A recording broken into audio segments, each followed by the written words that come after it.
Amen et amen.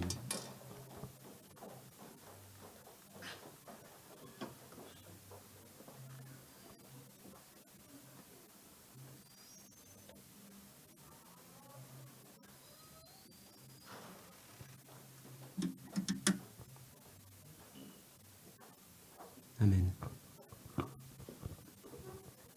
Ok.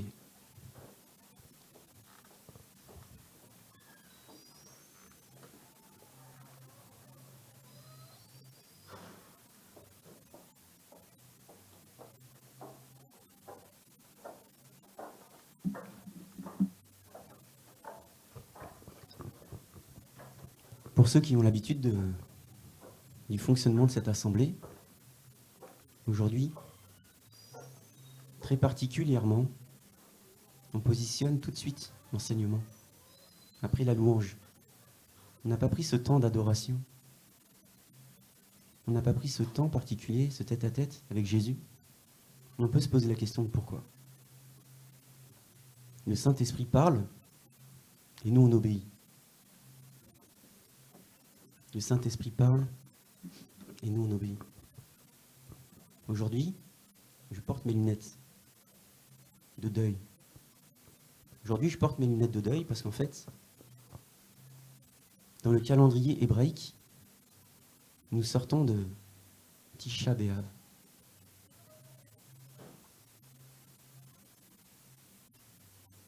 C'est un jour de deuil, Tisha B'Av, pour tous ceux qui ne connaissent pas Jésus. Et aujourd'hui, l'enseignement va porter sur les doctrines de démons. Parce que j'aime à donner des noms à mes enseignements.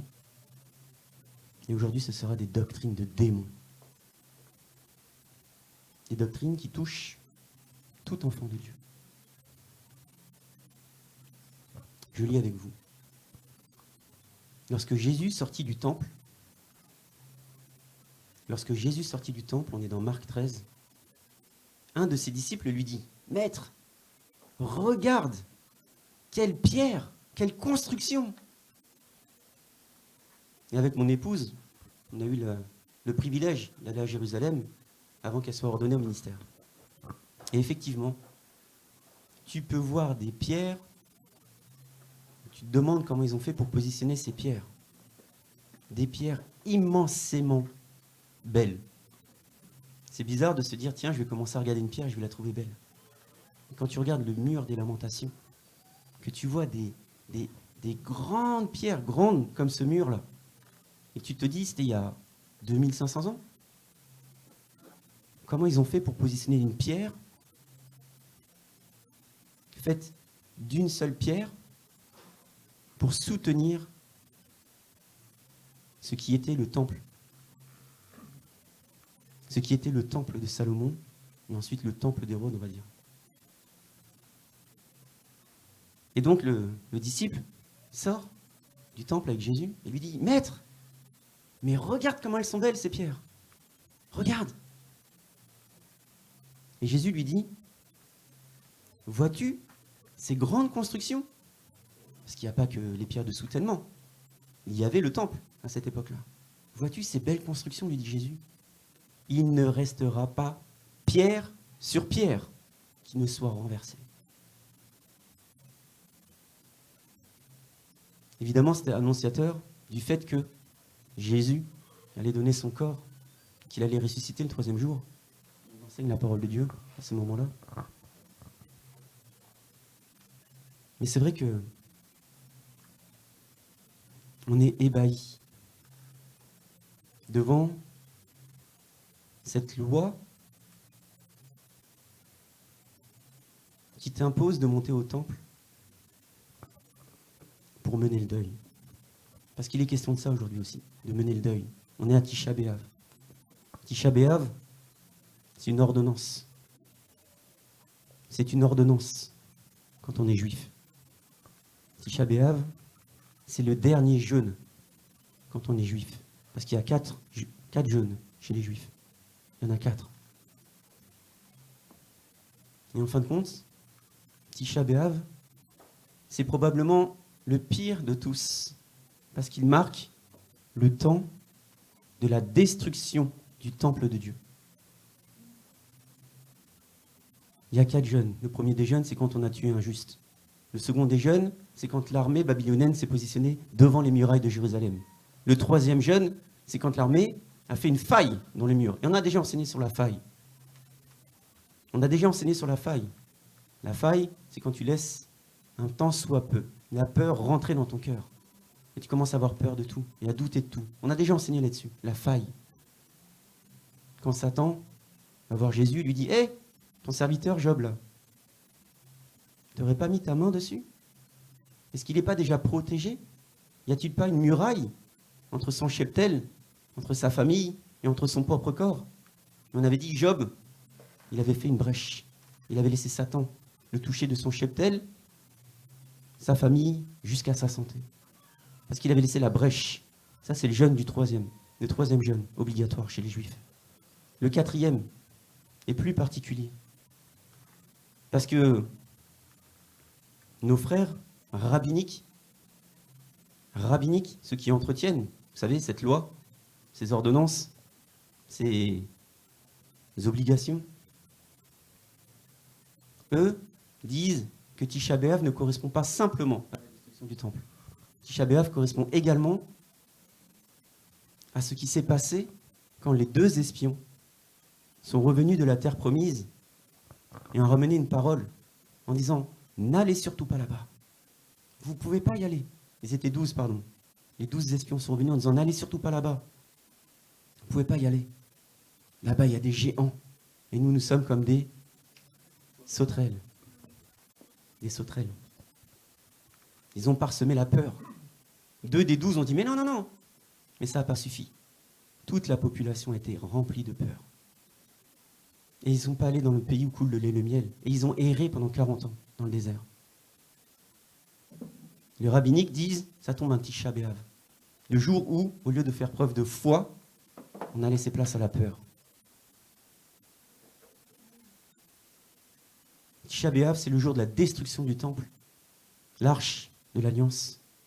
Imaginez les textes sacrés. La manne tombée du ciel. Imaginez un instant. Rappelez-vous que les 12 espions étaient venus avec l'image de Jésus-Christ. Un bois et du raisin. Un bois et du raisin. Mais le peuple a dit non, je ne veux pas aller là-bas. Tisha B'Av, la destruction du temple. La Shekinah, on vient de la chanter. La présence de Dieu dans le temple. Le sacrificateur qui, une fois par an, une seule fois par an, pouvait rentrer dans cette Shekinah pour sanctifier le peuple, pour purifier le peuple, pour laver le peuple. Pour leur dire, hé les gars, vous êtes injustes, mais aujourd'hui, je peux rentrer dans le temple pour vous justifier. Une année encore, avec des sacrifices de taureaux, avec des sacrifices d'agneaux. La deuxième destruction du temple, ce serait tenu un Tisha B'Av également. Le temple d'Hérode. On est dans les années 70 après Jésus-Christ. Si on regarde un peu plus près, il semble que la révolte romaine de cette époque soit liée à la mort d'un chrétien. Le Seigneur nous le révélera. Il semble que ce soit un Tisha B'Av également, que les séfarades ont été expulsés d'Espagne, interdits de séjour. Il semble que ce soit à Tisha B'Av également que les Juifs ont été expulsés d'Angleterre. C'est une date qui marque la conscience de tout Juif. Et je vous rappelle que vous êtes Juifs, puisque le sang de Jésus coule en vous. Donc Tisha B'Av. Doctrine de démons. C'est le nom de la prédication.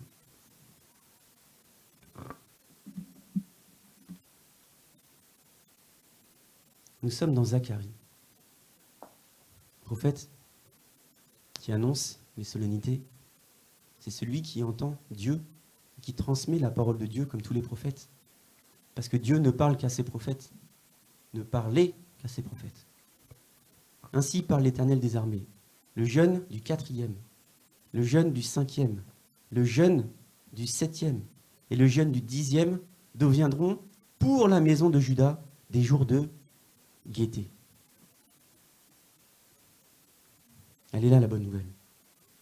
Ces jeûnes deviendront des jours de gaieté et de joie, d'heureuses solennités. Et il est écrit juste après, mais aimez la vérité et la paix.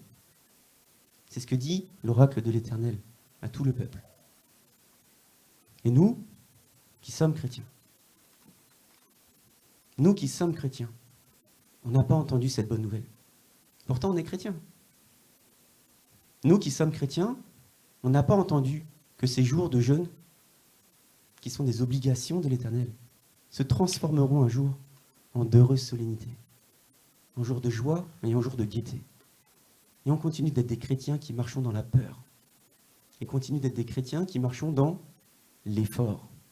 On continue d'être des chrétiens qui croient, qui peuvent plaire à Dieu à grands coups de jeûne, sans jamais respecter aucune des solennités de l'Éternel.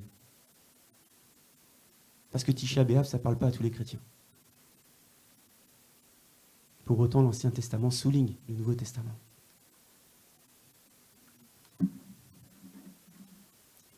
Ces paroles, vous la mettrez en pratique. On est toujours dans Zacharie, annonciateur de Jésus. Ces paroles, vous la mettrez en pratique, le fait d'arrêter les jeûnes. Dites la vérité, chacun, à son prochain. Dites la vérité, chacun, à son prochain. Jugez dans vos portes selon la vérité et selon un jugement de paix. C'est ce que dit Zacharie au peuple juif. Que nul en son cœur ne médite le mal contre son prochain. N'aimez pas les faux serments. N'aimez pas les faux serments, car ce sont là toutes les choses pour lesquelles j'ai de la haine. Oracle de l'Éternel. Et ensuite, il est dit que les 4 jeûnes seront des jours de joie, de gaieté. Vous voyez ? Que chacun dise la vérité à son prochain. Le problème qu'il y a, c'est que peu d'entre nous connaissent la vérité. Et que beaucoup d'entre nous se permettent de juger le prochain, en estimant qu'ils ne sont pas dans la vérité. C'est là tout le problème du peuple de Dieu. Le peuple de Dieu regarde le peuple de Dieu et lui dit « Eh, tu ne tiens pas bien ». Le peuple de Dieu regarde le peuple de Dieu et dit « Eh, toi tu ne fais pas assez d'efforts ». Le peuple de Dieu regarde le peuple de Dieu et dit « Eh, toi là, tu ne mérites pas. Moi je mérite. Parce que moi je marche par la sanctification ». C'est pour ça que Jésus lui dit « Mais écoutez les gars, là, lavez d'abord l'intérieur de la coupe. Parce que c'est le Saint-Esprit qui sanctifie. Mais toi, parce que tu montres que tu fais des efforts, tu te sens supérieur aux autres. Pourtant, dans l'Ancien Testament, déjà, on te disait de donner la parole de paix, la parole de vérité, de prendre soin de ton prochain. Que nul dans son cœur ne médite le mal contre son prochain. On est dans Romains 14, et il est écrit « Faites bon accueil à celui qui est faible dans la foi, sans discuter des opinions. » Et je vais donner un exemple précis, pour montrer à quel point le peuple chrétien est cruel et méchant envers les siens. Colanda, Daniel Colanda, fils spirituel de Reinhard Bonnke, qui n'est pas n'importe qui. Il fait une croisade, il fait une grande campagne d'évangélisation dans un pays. Et on vient lui poser la question, mais dis donc, Daniel, tu vois des miracles et des prodiges tous les jours. C'est lequel, selon toi, celui qui touche le plus? Il dit, mais écoute, moi, des miracles et des prodiges, effectivement, j'en ai chaque jour, mais je m'en rappelle d'aucun, en fait. Ça me semble normal pour moi, de voir des gens grandir, de voir des gens ressusciter, de voir tout ça, tout ce que nous, on ignore en France. Ça me semble normal pour moi. Mais s'il y en avait un, ce serait peut-être celui-ci. Ils sont là, ils préparent un événement, et il y a un jeune homme qui vient, et qui s'allonge sur une place publique. Et il dort. Et en fait, ce qui se passe, c'est que Daniel vient avec toute son équipe, et effectivement, comme c'est une croisade, les gens viennent. C'est normal. Ils viennent, les assemblées viennent, les gens viennent entendre cette bonne parole, celle que même le chrétien a oubliée. Que c'est par grâce et pas par tes efforts que tu plais à Dieu. Tu plais à Dieu parce qu'il a donné son Fils. Donc arrête tes vains efforts et arrête de montrer du doigt ton prochain. Parce qu'il n'est pas assez en règle, selon toi, selon la parole de l'homme. Parce que la parole de Dieu a dit qu'il t'a aimé le premier.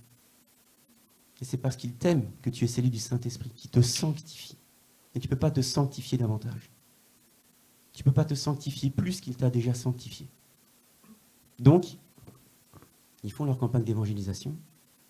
Et au bout d'un moment, ce jeune homme se réveille. Il voit du monde. Il fait, oh, vous faites quoi là tous? Ah, on parle de Jésus. Ah ouais, mais là quand même, quoi? Attends, il y a un souci. J'entends. Parce que ce jeune homme était sourd. Il s'est endormi, il était sourd. Et s'est réveillé avec du bruit. Il s'est endormi, il était sourd, et il s'est réveillé avec du bruit. Donc Daniel Colanda, il dit, ah, s'il y a un miracle à souligner, c'est peut-être celui-ci. Parce que ce jeune homme, il est musulman. Il n'y a aucune raison, aucune prétendue raison qu'il fasse qu'il vienne s'installer dans cette place-là, parce qu'il n'en savait rien. Il ne savait pas que la bonne parole allait être prêchée. Il s'est réveillé de son sommeil, et il a entendu. Vous voyez, ça c'est un beau miracle. Écoutez la suite. Ce jeune homme, qui est musulman, vient face caméra et dit, hé, moi j'entends. J'entends. Incroyable. Merci Allah. C'est-à-dire que le gars est musulman de toute sa vie. Il entend, il reçoit un miracle de Dieu. Et il dit merci Allah. Tous les chrétiens. Il a dit Allah. C'est pas un vrai chrétien. Il devrait remercier Jésus. Franchement, il ne mérite pas d'aller dans l'église. C'est ce que dit tout chrétien. Je relis pour vous. Faites bon accueil à celui qui est faible dans la foi, sans discuter des opinions. Faites bon accueil de celui qui est faible dans la foi, sans discuter des opinions. Le gars, il est musulman de toute sa vie. Il touche le miracle et le prodige. Il reçoit la guérison. Laisse-lui le temps de découvrir Jésus-Christ. Ne sois pas là en train de pointer du doigt celui qui vient de toucher le miracle. La parole de Dieu te dit que les miracles et les prodiges accompagneront ceux qui auront cru. Mais la parole de Dieu te dit qu'il te donne le pouvoir de marcher sur les scorpions et sur les serpents. Le problème qu'il y a, c'est comme on n'est pas très hautement spirituel, on croit qu'on peut marcher sur des scorpions et des serpents. Et on n'a pas compris ce que dit la parole de Dieu sur les scorpions. Et on n'a pas compris ce que la parole de Dieu dit sur les serpents. Et c'est pour ça, et c'est pour cela qu'on est faible. Parce qu'on se laisse toucher. Quand une parole prophétique, vu qu'on est un peuple prophétique, vient nous dire, mets-toi en règle. T'es pas marié, mets-toi en règle. Tu forniques. T'es pas marié devant Dieu, tu forniques. Mais je comprends pas, on est ensemble depuis un moment quand même, c'est quoi ton affaire? Non, t'as pas le droit. Parce que tu auras toujours un frère ou une sœur qui viendra te dire ça. Mais sur quelle loi? La loi de l'homme. Sous quelle loi? Sous quelle loi? La loi du séducteur. La loi de la doctrine de démon. Et tu te laisses encore toucher par les doctrines de démons parce que tu n'as pas compris ce qu'était la grâce. Tu n'as pas compris que ton Seigneur t'avait déjà purifié, lavé et sanctifié une fois pour toutes. Alors quand une sœur ou un frère vient à toi en te disant « il faut que tu te mettes en règle », ça touche ton cœur. Et tu te laisses mordre ou piquer par le serpent et par le scorpion. Et tu as oublié ce que le Seigneur Jésus t'a dit. Parce que tu commences à être idolâtre d'une doctrine de démon qu'il faut que tu te mettes en règle. Et tu t'écartes instantanément de Jésus-Christ parce que tu revêtes un manteau d'indignité. Instantanément. Parce que tu vois un frère et une sœur qui te pointent du doigt, là, qui lâche sa parole prophétique, et toi, au lieu de refuser, t'acceptes. Tu dis, ah oui, c'est vrai, je suis dans la fornication. Le Seigneur Jésus te dit que l'homme ne sépare pas, les couples. Et une personne autour de toi vient te dire ça. Et toi, tu le crois. Et comme tu le crois, bah, tu as la foi. Tu as la foi dans quoi? Dans une doctrine qui ne vient pas de Jésus. Une doctrine de démon. Instantanément. Et parce que tu revêtes ton sentiment d'indignité, alors il va falloir que tu fasses des efforts pour venir t'approcher de Jésus-Christ. Parce que ce Jésus-Christ, d'un seul coup, n'est plus dans ton cœur. Le Saint-Esprit n'est plus en toi d'un seul coup. Le Saint-Esprit, c'est quelqu'un que tu viens rencontrer quand tu vas à l'église. À grand coup d'effort. À grand coup d'effort. Ah, je te demande pardon. Prends la Sainte Seine. Non, je ne me sens pas digne aujourd'hui. Mais si tu ne te sens pas digne, qu'est-ce que moi, Jésus, j'ai fait à la croix? Si toi, tu ne te sens pas digne, qu'est-ce que moi, Jésus, j'ai bien pu faire à la croix? J'ai porté toute l'indignité du monde afin de te rendre digne. Je me suis rendu le plus injuste des plus injustes afin de te justifier. Et toi, tu viens devant la Sainte Seine et fais « Ah non, je ne peux pas la prendre, parce que je suis indigne. Parce qu'une sœur a dit de moi que j'étais dans la fornication. Alors effectivement, je fornique. Je vis avec mon mari, qui n'est pas mon mari. Je dors avec mon mari, tous les soirs, qui n'est pas mon mari. J'ai même des enfants avec mon mari, qui n'est pas mon mari, selon ma sœur. Alors du coup, effectivement, je suis dans la fornication. Je salis le temple. Selon qui? Selon l'homme. Selon qui? Selon le scorpion dans ta vie. Parce qu'il a injecté en toi une doctrine de démon. Et tu l'as acceptée. Mais toi, pourquoi juges-tu ton frère? Ou toi, pourquoi méprises-tu ton frère? Nous comparaîtrons tous devant le tribunal de Dieu. On est dans Romains 14, 10. Parce que le jugement que le chrétien fait à un autre chrétien est toujours un jugement de condamnation. Toujours en train de pointer du doigt. Mais le jugement du Seigneur envers ses enfants, c'est un jugement de rétribution. Mais ça, le chrétien ne sait pas faire. Parce que le chrétien ne sait pas marcher dans la liberté. Le chrétien n'a pas compris que tout a déjà été accompli.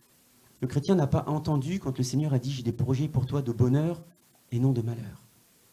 Le chrétien n'a pas entendu que Tisha B'Av allait se transformer en un jour de gaieté et de joie.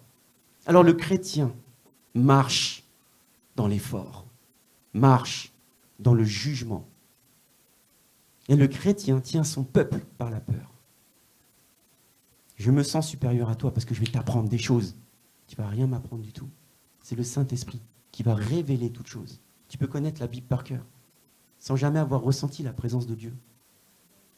Tu peux connaître la Bible par cœur et même extraire de la Bible tout ce qui est démoniaque. Et tu vas même parler à ces esprits, plutôt que parler de la part de Jésus-Christ. Pourquoi vois-tu? C'est Jésus qui parle. Mais pourquoi vois-tu la paille? Pourquoi vois-tu la paille qui est dans l'œil de ton frère et ne remarques-tu même pas la poutre qu'il y a dans ton œil? Mais pourquoi tu vas demander à ta sœur et à ton frère de se mettre en règle? Alors que toi, tu ne ressens même pas la présence de Dieu. Et comment ça se fait que tu puisses toucher le cœur de ta sœur et de ton frère alors que tu as une poutre comme ça? Je suis obligé de baisser la tête à chaque fois que tu tournes ta tête. Moi, je dis à mes enfants spirituels, tant que tu n'as pas été entièrement rempli de la grâce, la faveur imméritée de Jésus-Christ dans ton cœur, ne parle pas de peur de condamner ton frère. Tant que tu n'as pas en train d'évangéliser sur le principe du seul évangile qui est celui de la grâce, ne parle pas. L'apôtre Paul va beaucoup plus loin. Il te dit, si moi-même Paul, c'est-à-dire c'est moi Paul, qui suis venu t'évangéliser, mais si moi-même je reviens devant toi en te prêchant un autre évangile que celui que je t'ai donné, que je sois rendu anathème. que je sois excommunié, on dirait, chez les catholiques. Que je sois voué à l'interdit. Si moi-même, Paul, ou un ange du ciel venait à te prêcher un autre évangile que celui de la grâce que moi je t'ai prêché, qu'il soit anathème. C'est ce qu'ont fait les Mormons. Il y a un gars, il reçoit un ange. Et ouais, c'est quoi? Bah tiens, je te donne des tablettes en or, tiens, maintenant tu vas évangéliser avec les tablettes en or. Mais dans tes tablettes en or, c'est pas l'évangile de Paul. Oui, mais moi je suis un ange quand même. Ok, c'est parti, on va faire les Mormons. Si moi-même, Paul, ou un ange du ciel venait à vous prêcher un autre évangile que celui de la grâce, qu'il soit rendu anathème. Et parce qu'un mec vient à toi et te dit, moi j'ai écouté un ange, il m'a dit ça, tu le crois. Il faut que tu te mettes en règle. Il faut que tu fasses des efforts. Amen. Nous savons bien que la loi est bonne. Nous savons bien que la loi est bonne. Pourvu qu'on en fasse un usage légitime. Et qu'on sache que la loi n'est pas faite pour le juste. Allô? Que la loi n'est pas faite pour le juste. La loi n'est pas faite pour le juste. La loi, c'est bien, mais elle n'est pas faite pour le juste. Ok, on énumère. Mais pour les méchants. La loi, elle est faite pour les méchants. Mais pour les indisciplinés. Mais pour les impies, les pécheurs, les sacrilèges, les profanes, les parricides, les matricides. Et on continue, les menteurs, les trafiquants d'esclaves, les parjures. Et tout ce qui, en outre, est opposé à la sainte doctrine.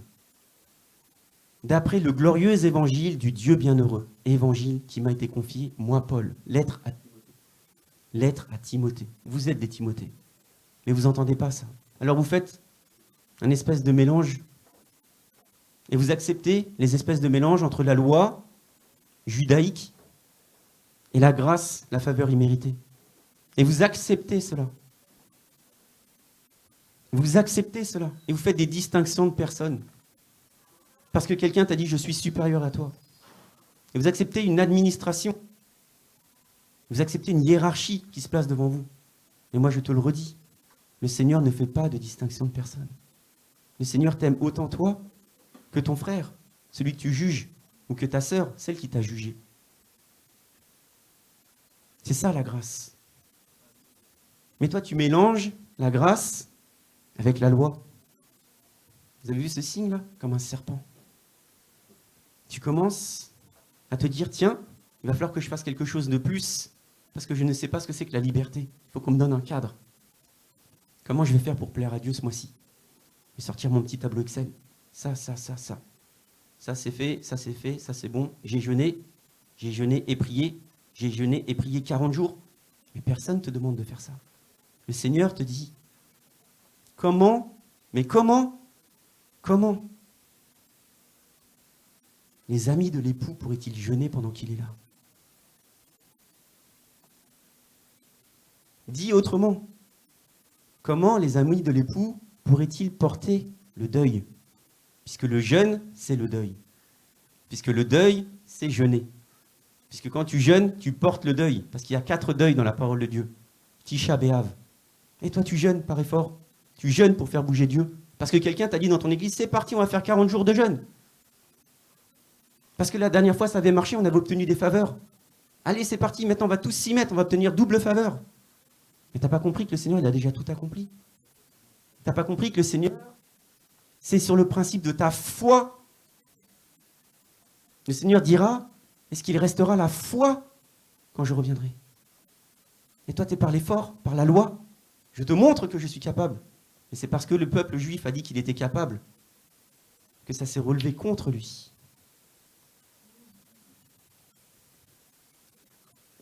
On continue. Le but de cette recommandation, dit Paul, le but de cette recommandation, c'est l'amour. Waouh!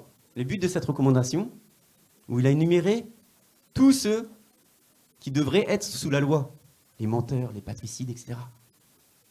Le but de cette recommandation, c'est l'amour, qui vient d'un cœur pur, d'une bonne conscience. Une bonne conscience. Parce que quelqu'un vient et ancre dans ta conscience des mauvaises paroles, et sème dans ta conscience quelque chose qui germe, Ça provoque des limitations, des grandes limitations.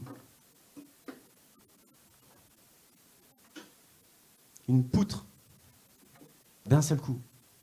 C'est ce que je dis souvent. Tu as une poutre au-dessus de ta tête. Un ciel d'airain qui t'empêche de ressentir Jésus, qui t'empêche de voir Jésus, qui t'empêche de croire que Jésus n'est pas un Dieu distant. D'une bonne conscience et d'une foi sans hypocrisie. Quelques-uns, s'en étant détournés, se sont égarés dans de vains discours. C'est ce que dit Paul à Timothée. Quelques-uns se sont égarés dans de vains discours. C'est à celui qui parlera le plus chez les chrétiens. On va se refaire la vie. On va se refaire la Bible. On va remettre en cause. Parce qu'il a quand même écrit dans l'Ancien Testament qu'il faut que. Mais t'as pas compris que la loi, elle est accomplie dans son entier. T'as pas accepté ça encore. Oui, mais regarde, la parole de Dieu, elle dit que. Mais la parole de Dieu, laisse-la descendre dans ton cœur. Ou laisse-la se révéler parce qu'elle est déjà entièrement dans ton cœur. Parce que c'est le cœur de Dieu qui bat en toi. Lâche prise. Déconnecte-toi de cette réalité. Déconnecte-toi de ces mensonges. Laisse le Seigneur agir de l'intérieur vers l'extérieur. Écoutez bien ce qu'il est écrit dans 2 Corinthiens 3. Jusqu'à ce jour. Jusqu'à ce jour. Alors ce jour, c'était il y a 2000 ans quand même. Mais la parole de Dieu est vivante. Jusqu'à ce jour, et je parle à quelqu'un. Jusqu'à ce jour, quand on lit Moïse, il y a un voile sur leur cœur. Mais lorsqu'on se tourne vers le Seigneur, le voile est enlevé. Le Seigneur Jésus-Christ. Nous tous, qui le visage dévoilé, reflétons comme un miroir la gloire du Seigneur. Nous sommes transformés en la même image, de gloire en gloire, comme par le Seigneur. Or, le Seigneur, c'est l'Esprit. Le Seigneur, c'est l'Esprit. Le Seigneur, c'est pas le blabla. Le Seigneur, c'est pas l'effort. Le Seigneur, c'est pas je me justifie. Le Seigneur, c'est pas je montre que. Or, le Seigneur, c'est l'Esprit. Et là où est l'Esprit du Seigneur, là est la liberté. Mais nous, on ne sait pas être libre. Alors on cherche à retourner en Égypte. Et on fait de l'adultère. Parce qu'on manipule la grâce et on rajoute des lois dedans. L'Égypte. On se réenferme dans une prison sans barreaux. L'Égypte. C'est pour cela que le peuple égyptien, tout du moins les anciens Égyptiens, les Israélites dans le désert, Jésus a lâché les scorpions, a lâché les serpents. Parce qu'ils sont adultères. Ils préfèrent l'Égypte. Ils préfèrent l'effort. Ils préfèrent montrer que. Oui, mais là-bas, on avait moins de problèmes. On a vu les miracles et les prodiges, mais notre cœur, il est plus attiré là où il faut montrer que. Et le Seigneur veut ton cœur, pardon.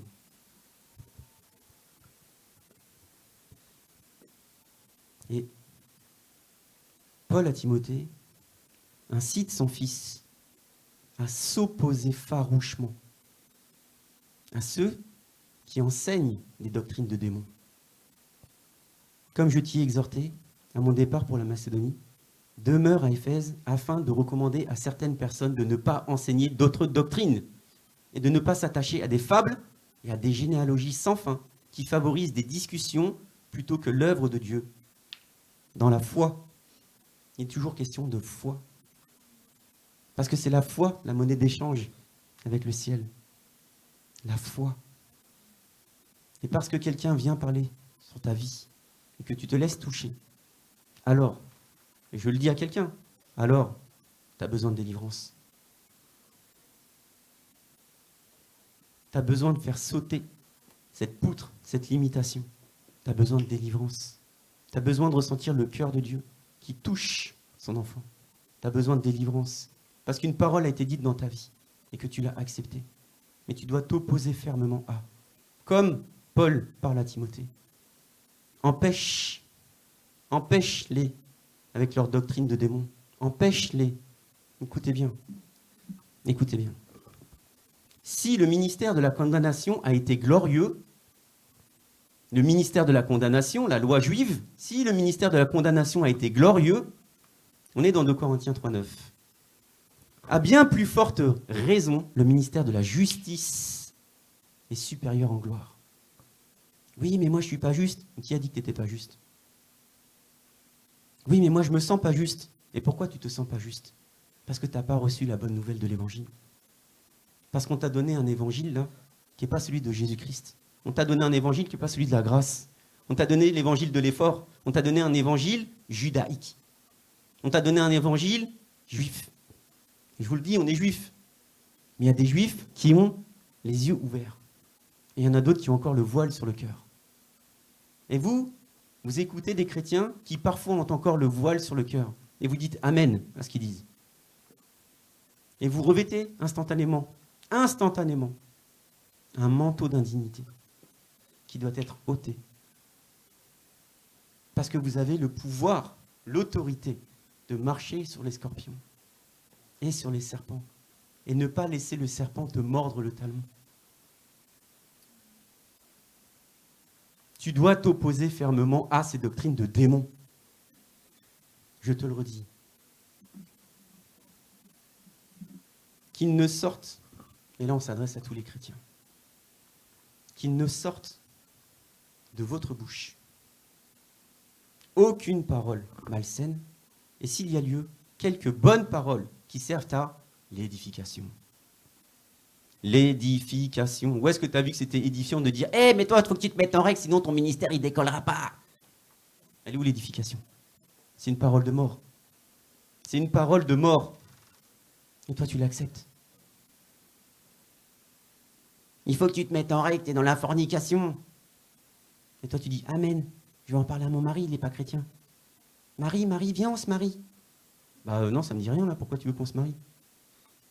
Bah parce qu'il y a une sœur, elle m'a dit, sinon moi je suis indigne, je suis injuste. J'ai pas le droit de prendre la Sainte Seine. Mais t'as dit, mais tes offrandes, ils les prennent? Ah oui, ça c'est juste, hein, ils ont le droit de prendre, il n'y a pas de problème. Hein.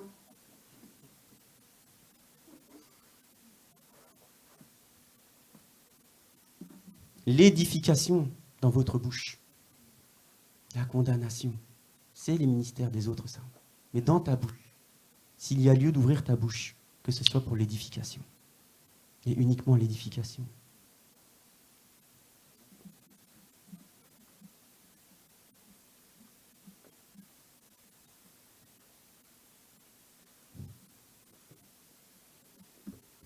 Éphésiens présente, vous savez, les 5 ministères.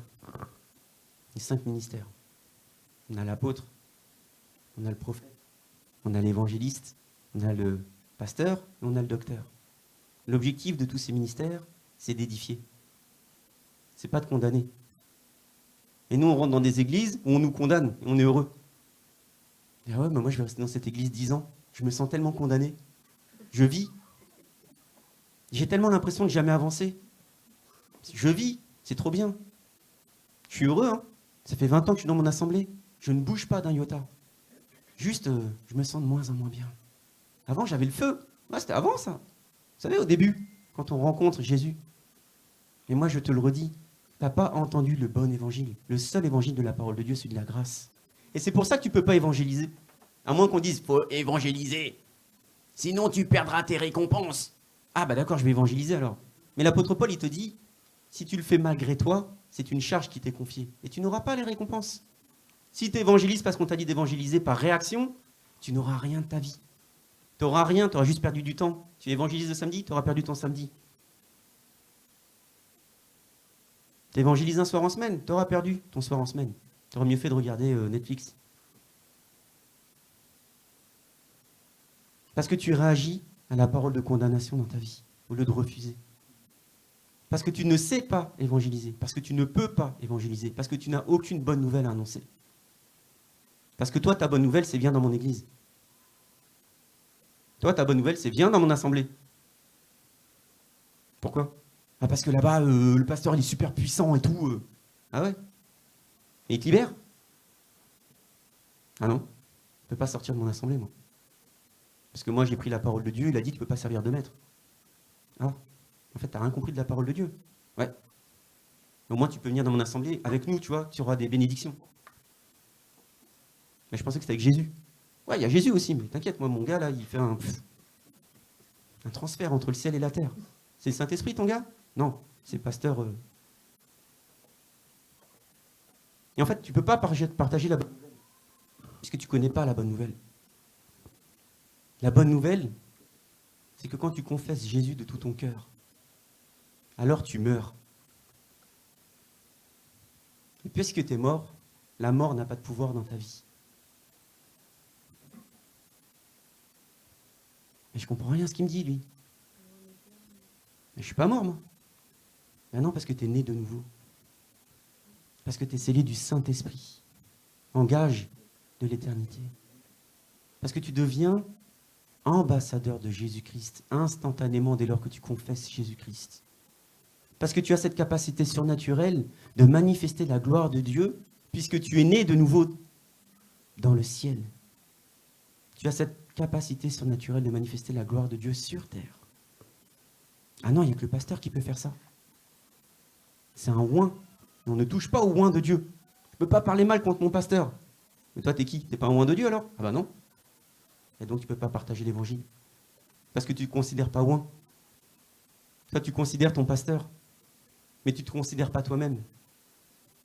Tu ne sais pas qui tu es dans le Seigneur. Tu ne sais pas où tu es installé dans le Seigneur. Tu vois ton Seigneur comme étant une personne distante, à qui il faut faire des efforts pour plaire. Tu t'approches en courbant, comme ça, comme on fait sur le mur des lamentations. On ne peut même pas tourner le dos au mur des lamentations chez les Juifs. Il faut rester face, comme ça. Je m'approche de l'église. Et puis dès que tu sors de l'église, tu gambades, tu fais n'importe quoi. Parce que tu n'as pas compris qui t'étais dans le Seigneur. Et c'est pour ça que tu en viens à... Ah, j'ai envie de dire un mot, mais il n'est pas beau. C'est comme ça que tu en viens à travestir, pardon. C'est comme ça que tu en viens à travestir la parole de Dieu. Que chacun donc s'examine lui-même, et qu'ainsi il mange du pain et boive de la coupe. Car celui qui mange et boit sans discerner le corps du Seigneur mange et boit un jugement contre lui-même. Nous allons prendre la Sainte Seine, nous allons demander pardon. Amen. Nous allons prendre la Sainte Seine. Tu n'es pas digne de recevoir la Sainte Seine parce que tu n'as pas donné ta dîme cette année. Parce que tu es dans la fornication. Amen. Mais non, bien sûr que non. Mais bien sûr que non. Et là, je viens avec vous apporter les révélations de la parole de Dieu, qui est assez simple. Mais ce qu'on sacrifie, on le sacrifie à des démons. Waouh! C'est-à-dire que Jésus, quand il est parti du temple, lors de la première destruction du temple à Tisha B'Av, lorsque Jésus a détourné son regard de son peuple en disant « Mais vous les gars, là, vous avez voulu faire des efforts pour me plaire, mais ça ne marchera pas de toute manière. Donnez-moi juste votre cœur. Et quand tu me donneras ton cœur, tu deviendras chrétien. Parce qu'il y a une nouvelle alliance. Elle est déjà là. Je te l'annonce par la voix de mes prophètes que vous avez tous égorgé. Parce que vous ne voulez pas entendre que ce n'est pas par vos efforts, mais c'est moi qui vais tout faire. Tu as juste à me donner ton cœur. » Donc toi, tu lis la parole de Dieu et tu ne comprends pas que dans les tables, là, il y a des mecs qui retournent faire un sacrifice le lendemain. À qui? À qui tu crois qu'ils vont faire le sacrifice? À Dieu? Tu crois qu'ils vont faire un sacrifice à Dieu? La parole te le dit. Mais ce qu'on sacrifie, on le sacrifie à des démons et non à Dieu. Et je ne veux pas que vous soyez en communion avec des démons. Donc tu ne peux pas t'asseoir à la table de Jésus-Christ et comme tu es juif, aller le lendemain au temple, aller à la table des démons. C'est ce que te dit Paul. Mais comme toi, tu es un chrétien, t'enlèves le i, comme toi, tu es un chrétien, et qu'il y en a, il dit tu ne peux pas prendre la Sainte Seine parce qu'il y a... Mais qu'est-ce que tu me racontes? Tu crois vraiment que moi, je vais aller faire un sacrifice à l'autel? Il n'y a même plus d'autel. Le temple a brûlé. Comment moi, je serais indigne? Je ne bois pas la coupe des démons, puisque je ne fais pas de sacrifice à des démons. Fais un examen de conscience. Fais un examen de conscience. Parce que si tu te bois de façon indigne, tu vas avoir un jugement de condamnation sur ta vie. Et c'est toi qui me condamne. Laisse-moi tranquille avec ma Sainte Seine, ce moment de communion. Rien n'empêchera ce qu'on appelle l'Eucharistie, prière de grâce. Rien n'empêchera un enfant de Dieu de communier avec son Père. Et tu as quand même un frère et une sœur qui viennent pointer du doigt en disant non, tu ne peux pas prendre la Sainte Seine. Mais selon qui? Vraiment, selon qui? Selon toi? Selon le pasteur? Selon personne. Personne ne m'empêchera. Personne, c'est ce que dit Paul, ne m'empêchera de recevoir l'amour de Dieu. Personne. Et nous, on laisse des gens couper ce lien et nous mettre son manteau d'indignité. Parce qu'ils n'ont pas la révélation de la parole. Mais l'Esprit dit expressément que, dans les derniers temps, quelques-uns abandonneront la foi pour s'attacher à des esprits séducteurs et à des doctrines de démons, par l'hypocrisie des faux discoureurs marqués au fer rouge dans leur propre conscience. Parce que ça séduit la chair de faire un effort. Parce que ça séduit la chair quand on est en train de t'indiquer ce qu'il faut que tu fasses. Ça séduit la chair. Tu es tellement heureux de plaire à l'homme, alors que Jésus te dit « Hé, mets pas ta confiance dans l'homme. Jamais de ta vie. Jamais de ta vie. Mets ta confiance en moi et moi seul. Tu n'adoreras ton Dieu et lui seul. Tu n'adoreras que ton Dieu et lui seul. Ta doctrine de démon, tu la gardes pour toi. Merci. Ta doctrine de démon, elle ne rentre pas dans ma conscience. Merci. Moi, je suis aimé de Dieu. J'ai été aimé de Dieu avant de rentrer dans ton assemblée. Et maintenant que je suis dans ton assemblée, je ne me sens pas bien.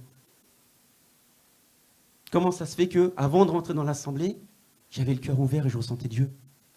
Et que maintenant, on me demande de me mettre en règle. Selon qui?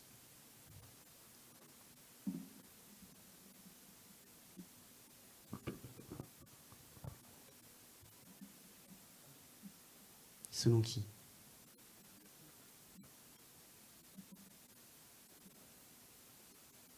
Repousse Jésus, par l'intermédiaire de Paul, à Timothée. Repousse les fables profanes, les contes de vieilles femmes.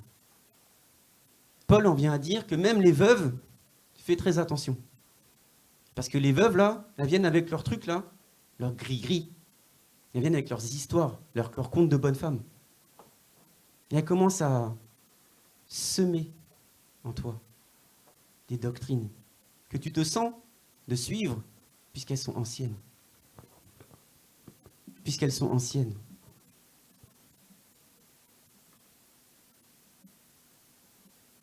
Tu écoutes ces histoires de magnétiseurs. Tu écoutes ces histoires de tarot. Tu écoutes ces histoires de voyance. Tu écoutes ces histoires de acupuncture. Tu écoutes ces histoires. Tu dis, ok, ah, vas-y, je vais essayer alors, ça a l'air d'avoir marché pour toi, mamie. J'y vais. Et tu fonces dans la magie noire, dans les séances occultes. Et tu fonces. Parce que mamie, elle a dit oui. Ou papy, hein. N'importe qui, en fait. Puisque ça séduit ta chair. Ah, il y a peut-être une opportunité là-bas, je vais y aller. C'est quoi? On va te mettre des aiguilles sur des points de chakra. Ça va prendre ton énergie, ça va te faire du bien. Et alors, bah, j'ai arrêté de fumer. Cool. Mais t'as laissé ton âme là-bas, par contre. Hein. Et Jésus, dans ta vie, ça se passe comment? Ouais, j'y vais le dimanche, une fois de temps en temps. Ok. Bien sûr. Ce n'est pas, en effet, en suivant des fables habilement conçues que nous avons fait connaître la puissance et l'avènement de notre Seigneur Jésus-Christ, mais parce que nous avons vu sa majesté de nos propres yeux. C'est Pierre qui parle. On n'est pas en train de blablater, là. On est là pour te faire ressentir la présence de Dieu, jusqu'à ce que tu la ramènes chez toi. On est là pour que tu conçoives qu'il existe le Saint-Esprit, et que c'est ce Saint-Esprit qui doit guider ta vie. On est là pour une démonstration de puissance, comme dirait l'évangéliste. Mais nous, qui sommes dans un peuple, la France, un peuple de sorciers, on a du mal à concevoir ça. On préfère de loin les trucs de sorciers, parce que c'est remboursé par la Sécu. Bien sûr, c'est beaucoup plus simple. Donc tu mets toute ta foi dans la sorcellerie, et tu acceptes ça.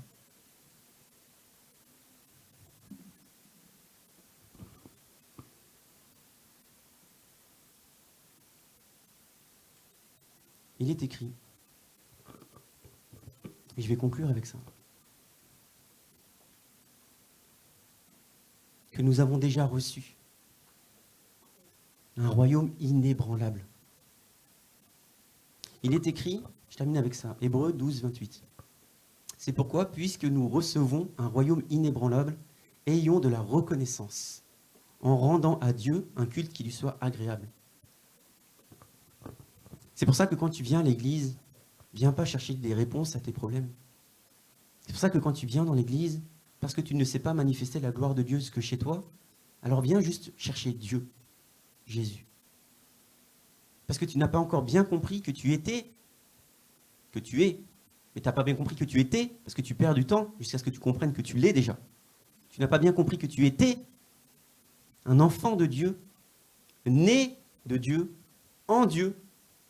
Tu n'as pas bien compris que tu pouvais manifester sa gloire dans ta vie, alors tu te laisses séduire par toutes les doctrines de ce monde, les doctrines de démons. Parce que tu n'as pas bien compris que tu avais un manteau pur, un manteau inaltérable, un manteau d'un blanc étincelant. Parce que tu n'as pas bien saisi ça, et que tu te vois encore comme une personne sale, qui peut être touchée par des attaques spirituelles, par la maladie, par tout ce que le monde a à te proposer.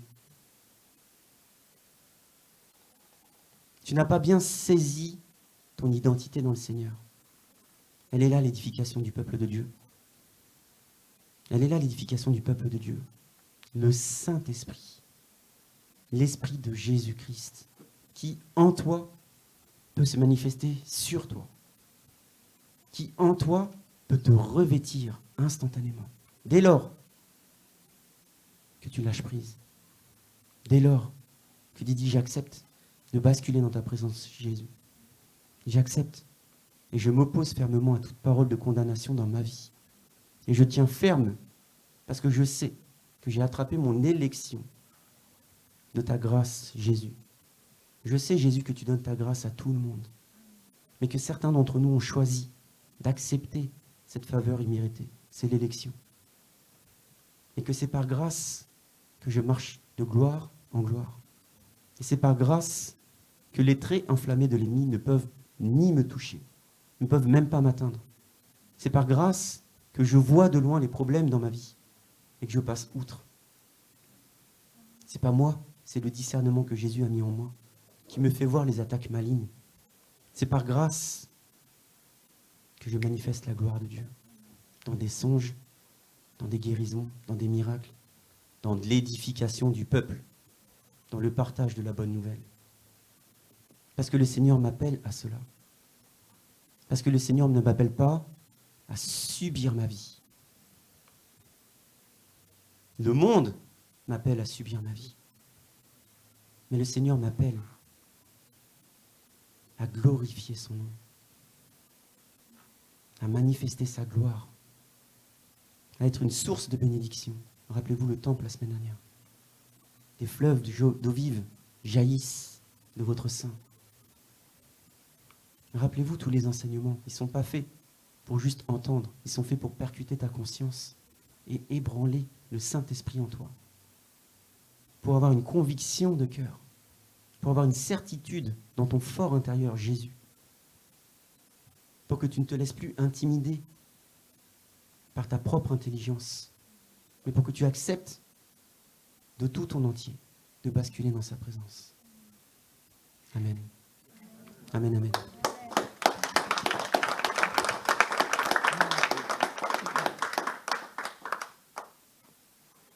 Amen. On va continuer le culte.